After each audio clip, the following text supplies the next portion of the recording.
Welcome to the TTS Talking Early Years podcast. Each week, we'll be joined by educational experts from across the globe, offering exclusive insights, inspiration, and guidance to help practitioners unlock the potential for learning in the early years. Hello, my name is Mark Loveday, your host for this week's TTS Talking Early Years podcast. I'm the headmaster of Brewin College, an independent co-educational day and boarding school for students aged 7 to 19, specialising in dyslexia and co-occurring specific learning difficulties. I'm a specialist teacher, SLE, Specialist Leader of Education for SEND, and have taught across primary, secondary and sixth form in both mainstream and specialist settings, holding a variety of different leadership roles. I've previously set up and led SEND advisory teaching services, been responsible for the creation of diagnostic pathways for dyslexia, dyscalculia and dyspraxia, and created and led an alternative provision for students experiencing emotional-based school avoidance, which won Alternative Provision of the Year in 2023. Throughout this series, we'll be discussing a range of topics aimed at supporting SEN in primary settings, inspiring you with guidance and resources to enhance your practice. I'm delighted to welcome back Dale Pickles as our guest today. Welcome to the podcast, Dale. How are you? I'm good. Having a great day. Brilliant. Good to hear it. Before we get started, could I just ask you to give a little bit of a recap introduction to our listeners of who you are? So I'm the managing director of B Squared. I've been working within the SEN industry for over 20 years. B Squared, we focus on assessment and showing those small steps of progress. So when some systems can't show progress, we always can. And we do it from birth all the way through to 25 with a range of frameworks, including our autism progress and various others. I also host our own podcast called the Sencast, again, focus on supporting knowledge around SEND. And I forgot to mention in my last introduction, I also have ADHD and autism. Thank you. That's brilliant. Fantastic. So today, in this episode, we'll be learning about executive functioning and highlighting the challenges faced by people with ADHD. And we're going with that term ADHD because we unpicked on the first episode, the outdated kind of terminology around ADD versus ADHD, whereas now splitting ADHD into two distinct subtypes, often overlapping. It's not as clear as one or the other. But that hyperactivity and that inattentiveness. So first of all, Dale, can we start by just kind of unpicking what is executive functioning? So executive functions is a kind of new term, but it is a kind of something we've known for years. So years ago, it would have been called study skills or getting yourself organized, things like that. But actually, there is a range of skills called executive functions that a lot of neurodiverse individuals struggle with. This isn't just struggle with in school. This is struggle with throughout their lives. There are things that I still struggle with, even though I know what I should do. For some reason, I can't, which is really interesting that I know I should. Everything tells me I should, but I struggle with it. Mm.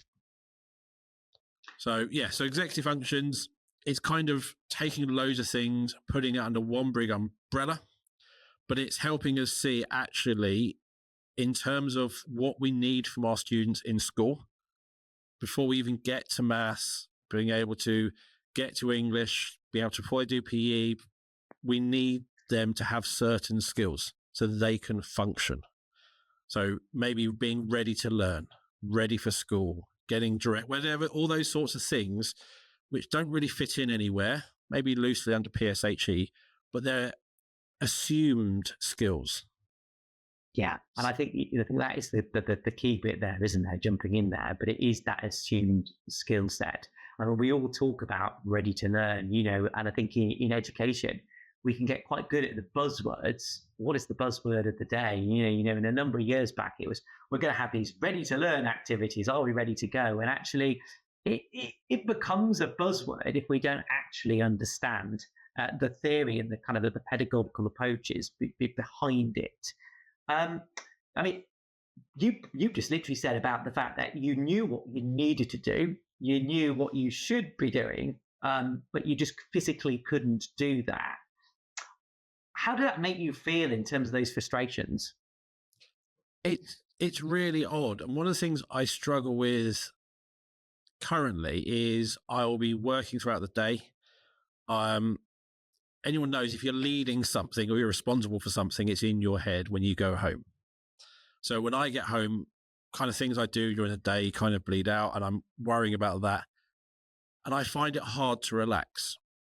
And I can have a load of things I could do. I could go and read a book. I could go and do this. I could, but I can't.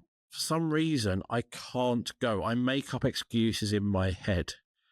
And we all know people who, should we go out? And they always say no. There might be a reason they're always saying no. It might be one of these things. They're not quite sure what's going to happen. There's uncertainty. So they always say no. But for me, it is those sorts of things. And having a conversation with my colleague is we talked about our life admin. When we mean life admin, changing banks, sorting out your passport, your driving license, anything like that, making a doctor's appointment for something you know you need to make a doctor's appointment for, but you don't. Because for some reason, because it's only me, it doesn't matter. When I do it for something else, it matters. And I think some of the things I saw in school, I struggled with in the same way. Yeah.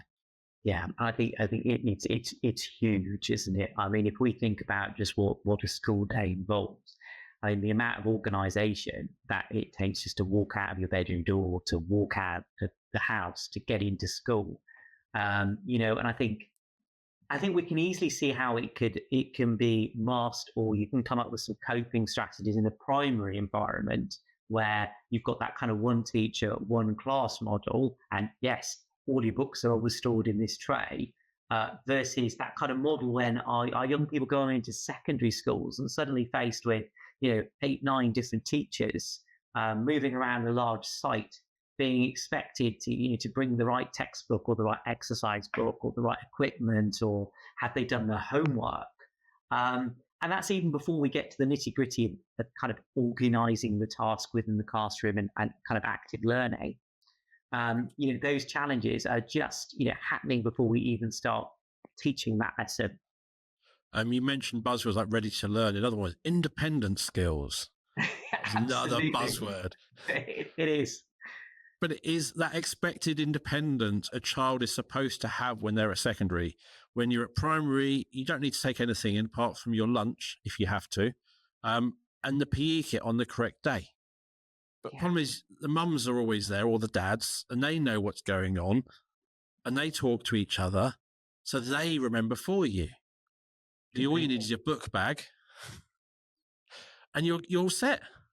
You are, and I think even in the primary environment, we've got those children, and where they forget their PE kit, don't they? And how many of those are supported? I would say probably a good number in primary, because I think because of that model, that that kind of holistic model that primary focuses on, because they can with that kind of one adult to one class sort of scenario.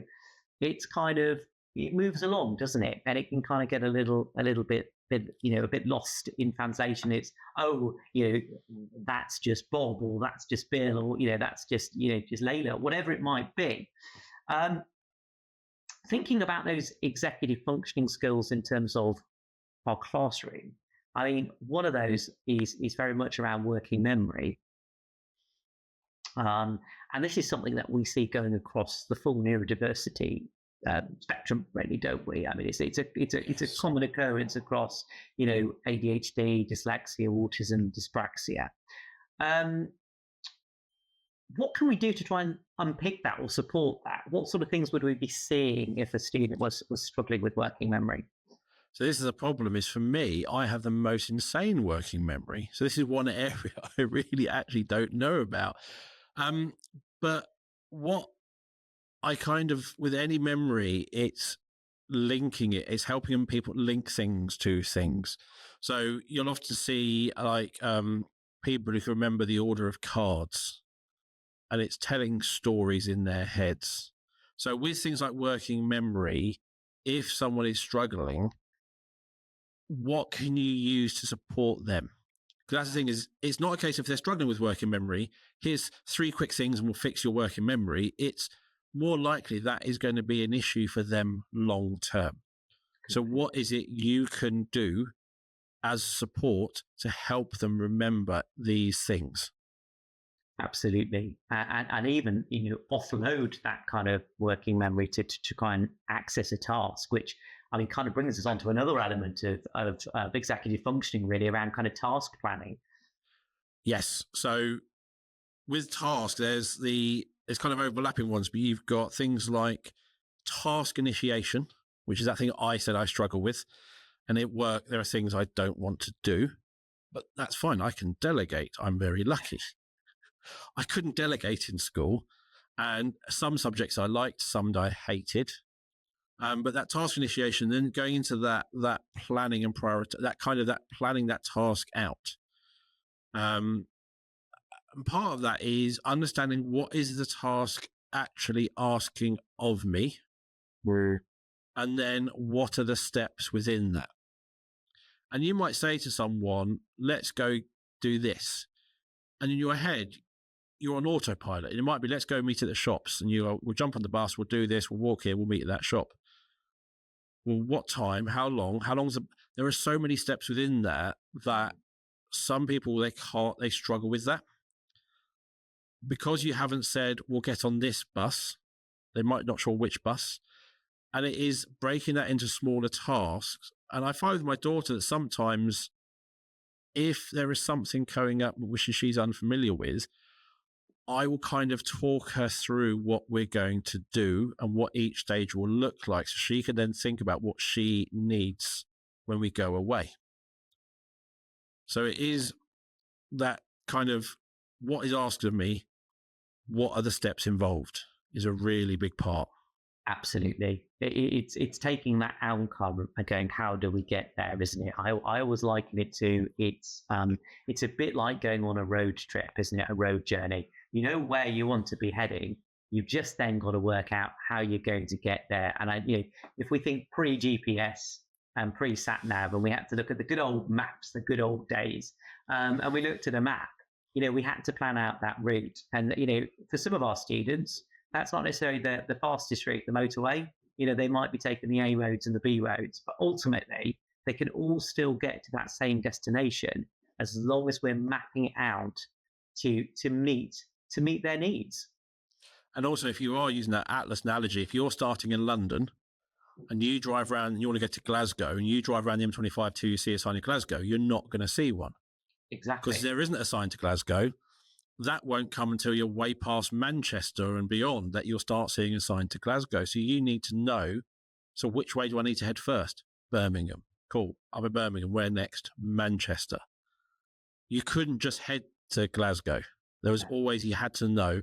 And in the Atlas, it was always, I'm on page 133. So if I go north, page 166. And you used to go through these steps, but we kind of lost that.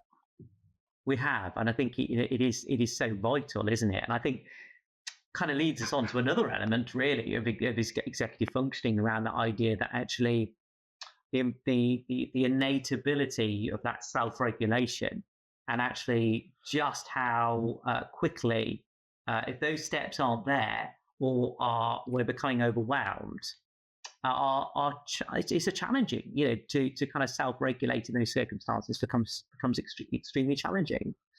It is, and that self-regulation is really important. And before you get self-regulation, you have to have co-regulation. That's the thing, if someone's not self-regulating, you can't just tell them to calm down. You actually have to teach them how to calm down. But also is, when you do get them to calm down, it's then kind of later on working out what was the cause, what did they see was the problem. And you can't say it's not a problem, because to them it is, but how can we change their perspective on that situation? Because sometimes it is how we perceive a situation is why we react the way we do. So that is that perception of what happened, but also what options do you have? So as an adult, we learn when this happens, I've actually got 2 or 3 different things I could do. We've learned those 3 things by failing and finding ways. as a child, they're often failing or hitting this instance, this bit they're struggling with the first time. Yeah. And they might not know they've got a choice because they do not know what the options are. So they're going down the thing that emotion regulation is coming out or dysregulation.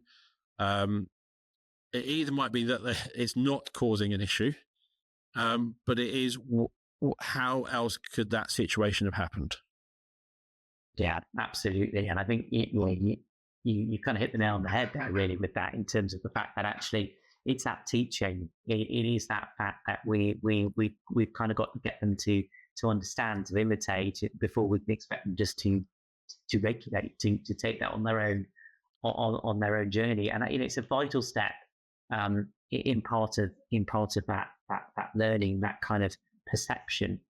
And sadly, I would say more often than not, the challenges that come down to this kind of executive functioning skills, the lack of that kind of teaching, often means that our young people can be seen as causing behaviours, and then we're kind of dealing with the side effects, the symptoms, if you like, rather than the underpinning need and the underpinning support that's required. I mean, you've got a really exciting kind of assessment framework that you're developing, which I'm really looking forward to seeing, because I think it could be key, really, to helping to unlock why so many of our young people, particularly in secondary schools, are kind of subject to those sanctions rather than that understanding. Yeah, so there are schools out there where if you do not have a pen, you'll get a detention. If you do not have your calculator when it's maths, if you do not have your textbook, whatever it is, you get detentions. And if there are executive functions, reasons why you might, but also there could be a young carer and various other reasons. But I think a lot of, if you look into the persistent disruptive behaviour, you link to neurodiversity quite easily. And you can link to ADHD quite easily. But generally, it is not intentional. It is unintentional. So what we're trying to do is, and we've got kind of 11 executive function areas because there's lots going on. So emotional control, flexibility, goal-directed persistence, so reaching a goal and understanding the efforts required to get there. The metacognition, so the kind of the process of thinking and analyzing about your own thought processes and how you learn. Your organization skills, your planning and prioritization. So I'm very much something, if something's shiny, I'll get attracted to it, even though I probably should be doing something else. That response inhibition, so controlling one's thoughts, emotions, behavior, and kind of being able to override those strong internal or external impulses. Sustained attention, task initiation, time management, and working memory. And what we want is to kind of highlight what that looks like and kind of say, right, so actually across all these areas, what do you need to be primary ready?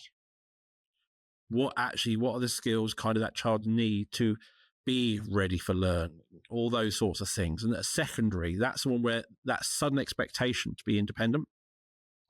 And that sudden, I was doing great in primary, but now I'm struggling. I'm being told off lots. I'm struggling with all this homework. I get it late. I'm not doing it. And that's where a lot of children are diagnosed or they're put on the pathway, is when they're reaching year 7, year 8, they're struggling with all of these skills. This is where it's all starting to show. But because there isn't anything out there, a framework to help kind of show schools, look, this is what the child can do, but this here is where they're struggling, it can really help them to then support this child instead of giving them sanctions. Absolutely. And at the end of the day, that's what education is about. It is teaching that skill set, isn't it, for life, for adulthood. But as you rightly say, too often it's more of that, isolation and sanction-based response rather than that kind of that co-working with the student to help them understand. So when's your framework out, Dale? Hopefully in 2025. We'll see how it goes. There's a lot going into it. Brilliant. So hopefully 2025 that'll be out. Amazing, exciting times. As always, brilliant talking to you. Thank you so very much. You're welcome. Always takeaways to take away from this. I think couple of big ones there for me for classroom practitioners really is around that idea that you've got to help them with co-regulation before they can self-regulate, and I think that's something we need to be really, really aware of, and try and work how we can work with them and how we can support our young people. The second one really is, I think, it's another buzzword. We talk about task management boards, we talk about chunking information, but are we chunking it enough? And I think the analogy, what you just said, is when we use the Atlas analogy of actually, you could end up on the endless loop of what is the M25, or the endless loop of what is learning that a child feels is going nowhere, constantly getting into trouble, frustrations really starting to bubble away, behaviours potentially coming out, or leaving this with a child who doesn't want to come to school because they're highly anxious and have that fear of continual failure. So a couple of really big takeaways to take from this episode. I'd like to say a huge thank you to you, Dale, for joining us and providing such valuable insights as always. You've been listening to the TTS Talking Early Years podcast with me, Mark Loveday, and Dale Pickles.